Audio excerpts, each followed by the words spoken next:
तर गाईज माझ्या दिवसाची सुरुवात काहीशी अशी झालेली. एकीकडे मी पाणी तापायला ठेवलेलं आणि एकीकडे घेतलेल्या इडल्या बनवण्यासाठी. कारण की आज होता फ्रेंडशिप डे. म्हटलं माझ्या खास मैत्रिणींसाठी आणि जॉबवरच्या काही फ्रेंड्ससाठी छान असं गरम गरम नाश्ता घेऊन जावं, त्यासाठी ही सगळी तयारी होती. आणि मी छान असा कुकर रचून घेतला. तसं तर मी सकाळी टिफिन बनवत नाही, पण आज इडली होती म्हणून मी आज किचनमध्ये एंटर झाले होते. त्यानंतर माझ्या बहिणीला इथे काही गिफ्ट्स मिळालेले तिच्या जॉबवरून. ती फार्मसिस्ट आहे, सो तिला तिकडनं काही गिफ्ट्स मिळालेले.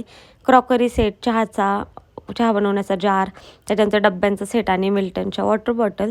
तर ते म्हटलं तुमच्यासोबत शेअर करावं, कारण की क्यूट गोष्टी होत्या.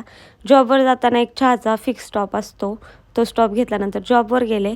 तर पायलला कोणीतरी बिस्किट दिलं होतं आमच्याच कामावरचं, आणि ते नेमकं माझ्या नजरेस पडलं.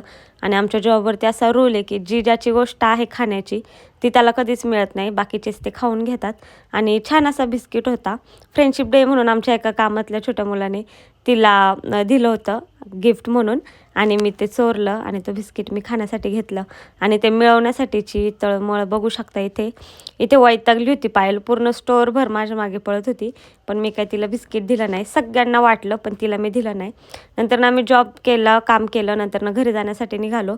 तर ह्यांनी सगळ्यांनी केलेला पिझ्झा ऑर्डर, कॉर्न पिझ्झा, जो की मला आवडत नाही, पण बिस्किटाची खुन्नस पायलला काढायची होती म्हणून इथे ती बघा सगळा बदला घेते. अशी असते आमची मस्ती जॉबवरची. त्यानंतर म्हणलं फ्रेंडशिप डे कुठेतरी बाहेर जाऊ, त्यासाठी आम्ही निघालो जॉबवरून. तर इथे पायलच्या गाडीचं स्टँडच निघत नव्हतं, आणि ती माझ्यासाठी मला पाय ठेवायला जागा करण्यासाठी बिचारी कसं बसतं ते करत होती. शेवटी वैतागली, तसंच आम्ही निघालो. पण आमचा प्लॅन फ्लॉप झाला, कारण की आमच्यातल्या एकीला लवकर म्हणजे सोडलं नाही. आम्ही दोघी तर लवकर निघालो, पण तिला निघता नाही आलं. त्यामुळे ती नाही तर आम्ही नाही, असं करून मग मी फायनली घरी आले, चहा एन्जॉय केला. So that's it for today. भेटूया नवीन व्हिडिओसोबत. Till then bye.